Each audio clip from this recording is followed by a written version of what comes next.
N মারা যাওয়ার পরে তান আমি মুখ দেখতাম পারি, আমি কি করতাম, আমার শাশি বিবাহ করা হারাম, ফুফু বিবাহ করা হারাম, মই বিবাহ করা হারাম, বাতিজি বিবাহ করা হারাম, বাতিজির ঘর নাতিন বিবাহ করা হারাম, ছেলের বউ বিবাহ করা হারাম, আল্লাহর বন্দেগান আপন মেয়ে তো বিবাহ করা হারাম।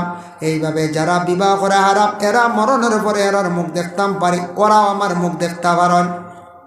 কিন্তু জানিয়া রাখেন সাসার ঘরের বোন বিবাহ করা যায়, ফুফুর ঘরের বোন, মামুর ঘরের বোন, গ্রামে কোনো একজন মহিলা বিবাহ করা যায়।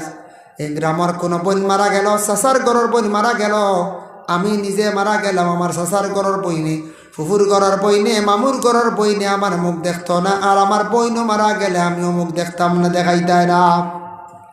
নিষিদ্ধ করা হয়েছে শরীয়তের বিধান।